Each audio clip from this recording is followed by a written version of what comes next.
começando mais um programa Rodrigo Barros e você. Hoje vamos conversar com o vice-presidente do complexo hoteleiro City Center de Las Vegas, Paul Berry.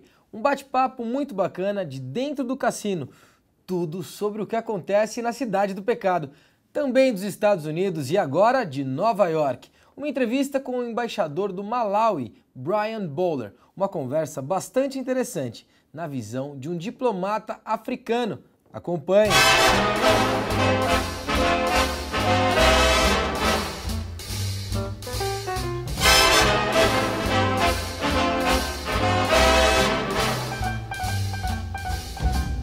Hey fellow with a million smackers and nervous indigestion, rich fella eating milk and crackers. E agora eu tenho o prazer de estar no mais novo complexo aqui de Las Vegas, City Center. Eu estou exatamente no Aria, que é um belíssimo hotel. Eu tenho o prazer de conversar com o vice-presidente de operações, Paul Berry. Paul, it's very nice to be with you here. Thank you. It's a pleasure and an honor. Welcome to our home. We're happy to have you. It's our pleasure, our honor to have you at Aria. You know, when I talk in Brazil that I come here to Las Vegas, people say, "Oh, so you gamble?" I say, "No, really. No. It's changing, Las Vegas." So we get that question all the time.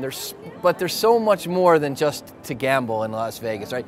That's old school Las Vegas. Like Brazil. Brazil, it's not just carnival. You know that? Or soccer, right? or soccer. Yeah. No, there's so much more to do in Las Vegas than just gamble. In fact, gambling is just an amenity in Las Vegas. These are all full-service resorts in Las Vegas. What I can see here in City Center is you're not only a casino, but you are a complete resort. That's right. That's right. And you can bring wonderful experiences for people. That's right. We at Aria, and we're very proud. We've just been open for 2 years in December. We just passed our 2-year anniversary, and having done that, we are much more than just a place to come gamble. We really are a full-service resort. We have wonderful restaurants, a great show, wonderful spa, salon, wonderful food and beverage outlets, shopping, everything that you could imagine. When the idea came, how was it thought? It's a great question. When we sat to build and design City Center, which is 18 million square feet, we started in 2004, and we decided we'd build City Center and Aria in 5 years. And to kind of put that in perspective, our sister hotel, the luxurious Bellagio, is 6 million square feet, and we built it in 5 years. So City Center is 3 times bigger, and we built it in the same amount of time.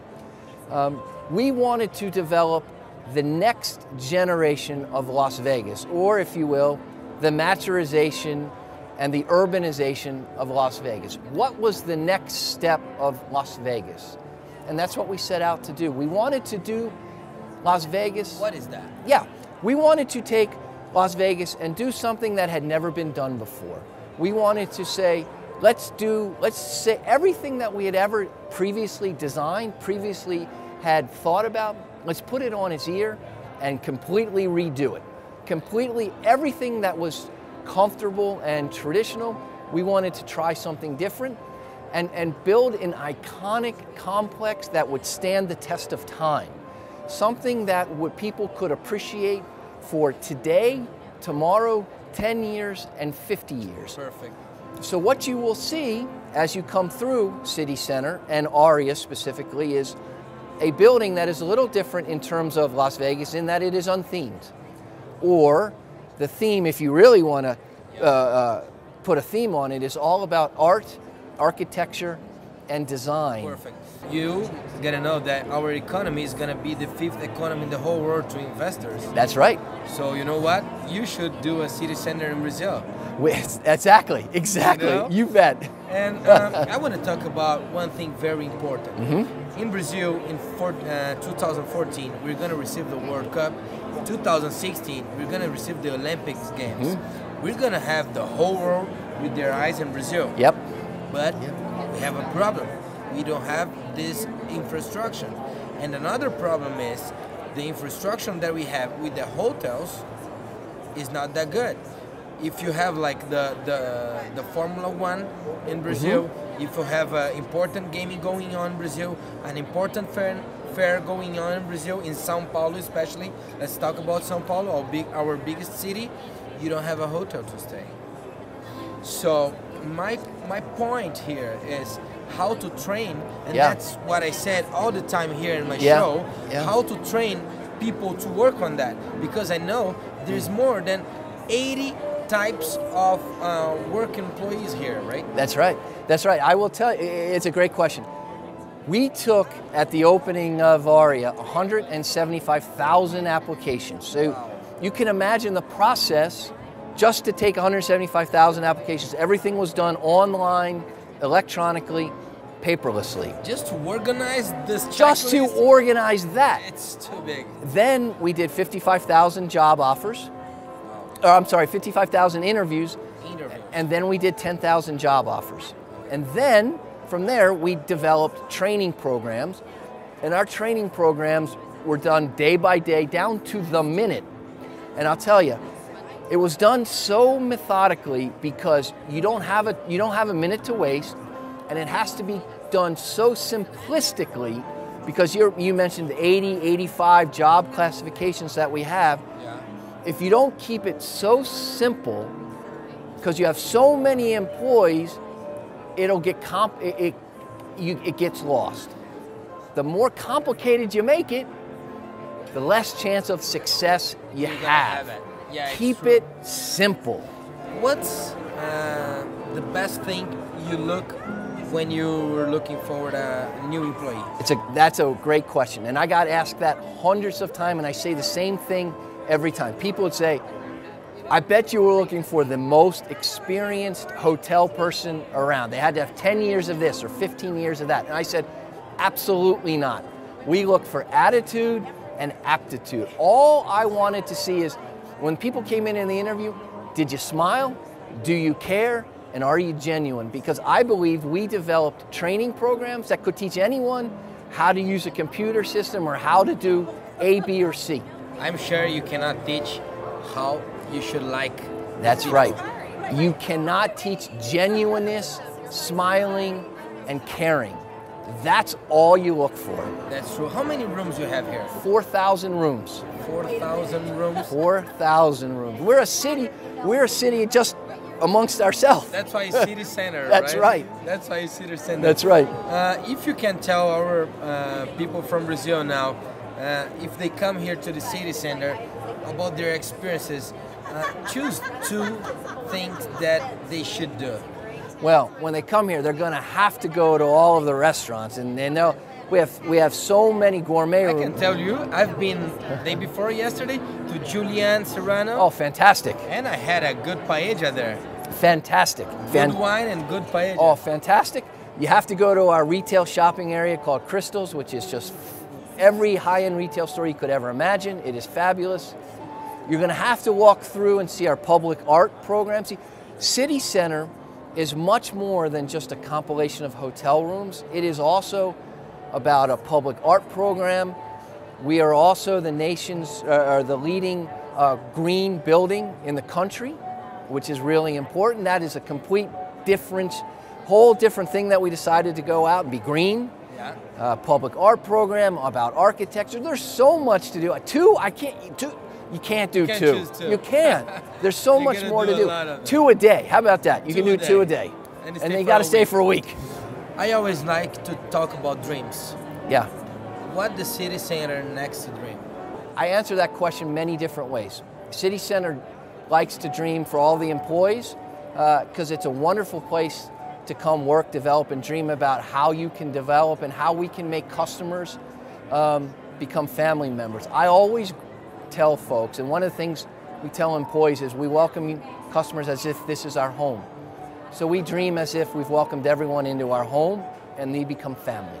Nice. So many of these customers here, we know by first names and they become family members, and that's what makes people come back. Customers, they come to Dream because they like to feel good. This is where they feel comfortable. What's your dream, Paul? My dream is to see people walk through here smiling. Simple. Complex to do, complicate to execute, but simplistic in the results. Paul, if you were today the President of the United States, Yep. what would be your first action? That's a great question. What would be my first action? I would actually get people on the same, get people all on the same page to just simply understand what is in the best interest of everybody. What is in the best interest of progressing and moving forward? Sometimes I think we overcomplicate the simplicity of things. Paul, very Thank nice you, to be with you. Thank you. Appreciate your time. Thank you. Welcome to our home again. Thank you. Thank you. Paul Barry, vice-presidente de operações aqui do City Center. E olha, não deixe de vir a Las Vegas. Estou aqui no lounge da HP com o meu HP Elite Book. Eu tirei uma foto aqui com o Fernando Levis e eu vou agora mandar essa foto para HP Envy com tecnologia e-print. Daqui a pouquinho sai a nossa foto ali direto aqui no próprio evento.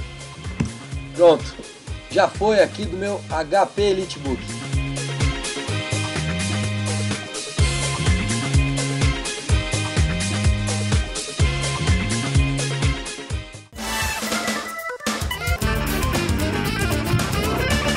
Estou aqui na fábrica da Flexform para mostrar por que ela é referência na América Latina e líder nacional em vendas de cadeiras para o mercado corporativo. Seus produtos são fabricados com a mais alta tecnologia. A única do segmento no Brasil com laboratório acreditado pelo Inmetro. É por isso que há mais de 45 anos a Flexform é excelência no que faz. Espero que você esteja gostando do nosso programa. Eu estou agora com o meu HP Elite Book para convidá-lo a acessar o nosso site rbevocê.com.br. Lá você poderá saber mais sobre esse e outros programas. Não perca tempo. E agora, direto de Nova York, uma entrevista com o embaixador do Malaui, Brian Bowler. Uma conversa bastante interessante, na visão de um diplomata africano. Acompanhe!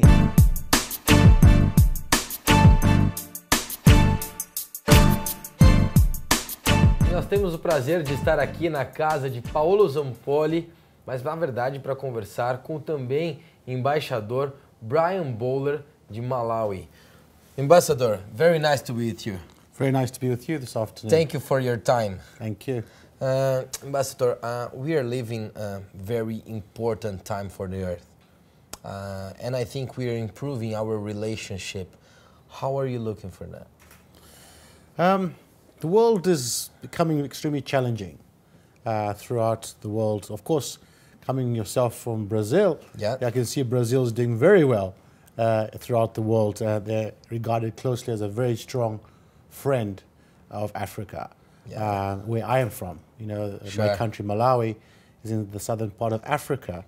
But if you've been watching the news and seeing what's been happening throughout the world, the Arab Spring, the issues in Europe, we're living in tough times now. Economical problems. Economically, we're not doing so good as a world. America has been downgraded. Don't you think when we have economical problem, we can have an opportunity to improve our relationship? Well, you know, when money goes out the door, so does love. That also goes out the door in most houses. So as the economics get tighter, countries like great countries that have been helping the developing countries struggle to fulfill those commitments. And as they cannot fulfill those commitments, those countries where they get assistance from are not ready to take up the challenges of development on their own.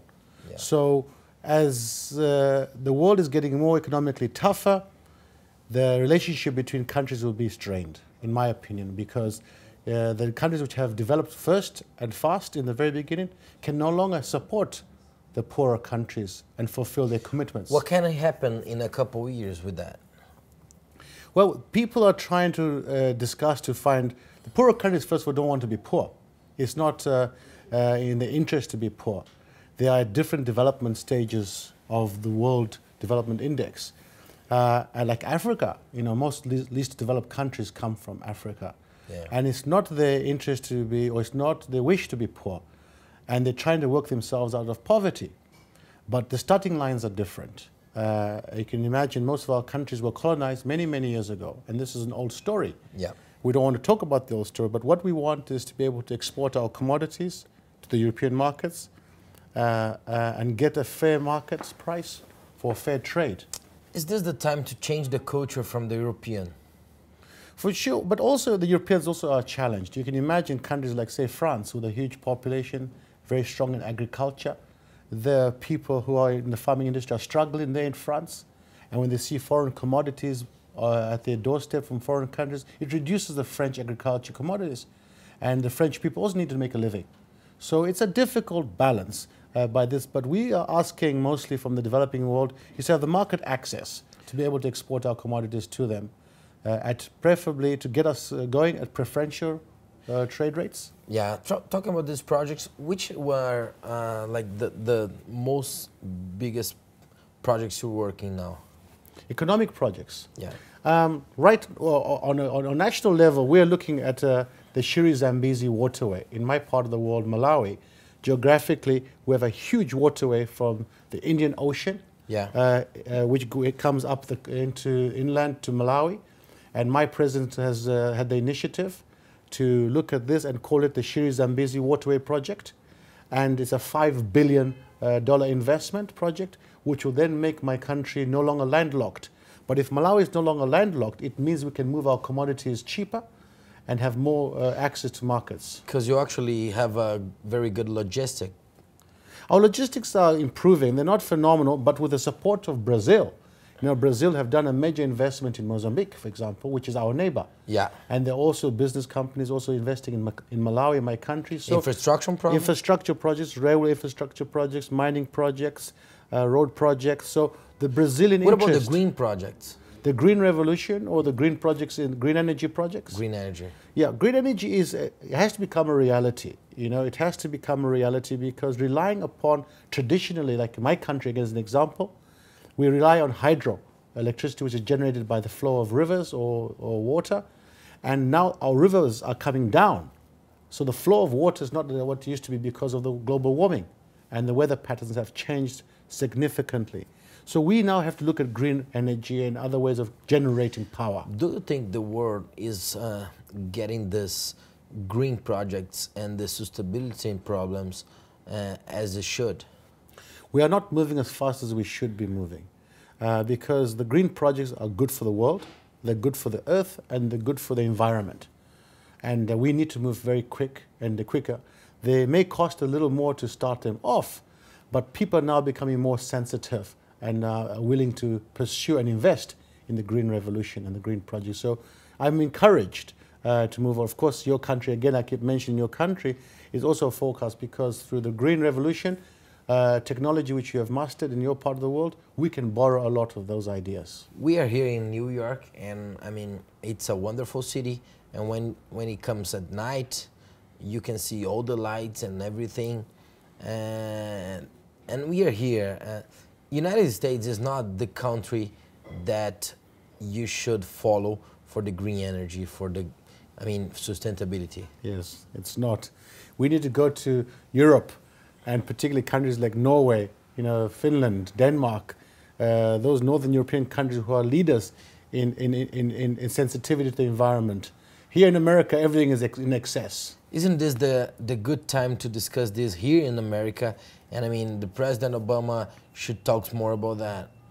And we're in the right house because our good friend Paolo Zampoli, he's a very good ambassador who's championing these green revolutions. And I am aware that through his initiatives, through his own interventions, he has managed to host many think tank sessions. Yeah. We've got together people from the institutes like Harvard University. We've met together with Barclays Bank. We've met together with a lot of people to try, and the World Bank, to try and talk of ideas. So he's at the forefront of championing the ideas of this conversation must remain on the table. What do you think is going to happen with our system, the capitalism system, with all this crisis? And you mean, you think the world is changing for like people are trying to live new experiences, and as you said, when there's no money, there is problem. And don't you think they're realizing that I mean, besides having money, besides working a lot for the capitalism system, we should have a system that goes with something else. Yes, we've been brought up in a society. Our society, through the Western ideologies, have been to be prosperous. You need to accumulate a lot. You need to have a lot of assets. And in order to show wealth, you maybe have 3, 4, 5 cars. But the world is now also changing, where it's no longer sustainable. People like you and me are looking into having a quality of life. Rather than having a house with 1 acre plot somewhere where you have to spend your weekends cutting the grass, you'd rather have a smaller apartment where you can spend time on yourself, your friends, and your family. So that's the way things are going. You're finding a lot of educated people are downscaling. But economically, we're in very deep water, troubled waters. And my concern, coming from a developing country, is that when, like in the family, when your father loses the job, the whole family does suffer. So in this case, Europe is struggling. America has been downrated from AAA to AA now. And several European countries on that verge as well, losing their credit rating. It means they have to borrow money at a higher rate. And ultimately, the citizens of this country, if you look at the unemployment in these European countries in America, is going high. So politics, which elects the leaders, is now questioning the politicians to say, why should you be outsourcing our jobs? Why should you be giving help to countries when we need help ourselves? So it's a turning wheel now, where if America reduces its development assistance to the countries, those countries will feel it. And when those countries recess back into poverty, crime goes up. They become fertile territories for various forms of terrorism. And you can see what's happening in the Horn of Africa. Yeah, you talk about developing countries, and I would like to say we have a big problem in Brazil that's still with our corruption. We still have a lot of corruption in Brazil with the, I mean, it's a political but economical problem. It's not only, because when people, that's good to realize, when people talk about political corruption, it's not only political corruption, it's a corruption culture. I mean, the businessman, it's always on the system. So it's not only a political problem, right? How do you think it's gonna improve on the developing countries that is where most happens? Well, corruption is a great enemy of society. And corruption steals money from the poor, you know, who don't have money in the first place. So it's taking half a loaf of bread out of the very poor. But in Brazil, whilst you do mention of corruption, a country like Brazil is doing exceptionally well. It's identified the challenges which they have got. Yes, corruption exists in all societies. Yeah. You know, but you can imagine if you've got 1,000 apples in a basket or a big box and you take 3 or 4, you'll not know them. But if you've got 5 apples, you take 3 or 4, you'll know. So poorer countries can see corruption easier. The bigger countries, richer countries, have real excessive corruption. See what happened on Wall Street a few years ago. You know, when multi-billions was lost centimeters from the people who are entrusted to police corruption. But Brazil is doing very well. If you see the culture of Brazil, how you're improving, if you see the able workforce that Brazil is producing, whilst the economic culture may have some corruption, but the political culture, the policies on the ground, is developing Brazil excessively well. So, you already talk about the relationship between Africa and Brazil and Latin America, right? What is gonna happen for you? What are the most important projects for the couple of years between Malaui and Brazil? Yeah, between Malawi and Brazil. Well, we're looking at infrastructure, particularly railway infrastructure. We're also one of the largest sugarcane producers or sugar producers in my country. Good. So appropriate technology to do with ethanol, like Brazil are in the leaders of ethanol production, but also the science and technology and the way to do business in Brazil. See, where Brazil geographically is, where Africa is, we're separated by a narrow piece of water. But we really are one. And I would ask the Brazilian people to look at Africa as a destination of investment. It is fertile territory. The people of Africa, some may be poor, but the continent is not poor. Yeah. You know, the continent's a rich continent. The continent is very rich. Very rich. The people are poor. The people are poor. And we should encourage the Brazilians to look at a 1 billion market. If countries like China, so far away, are looking at Africa as their new frontier, India, so far away, look at Africa, Brazil, who's our neighbor, Very neighbor. should look at us as a new frontier. Ambassador, it's my pleasure and thank you for your time. And thank you for giving us this opportunity. Thank you. Embaixador Brian Bowler.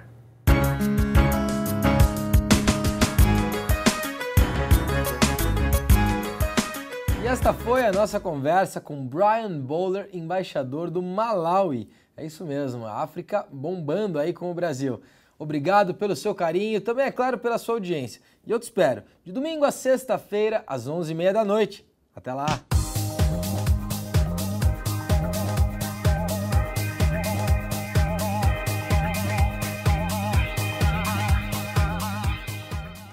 Estou aqui na fábrica da Flexform para mostrar por que ela é referência na América Latina e líder nacional em vendas de cadeiras para o mercado corporativo.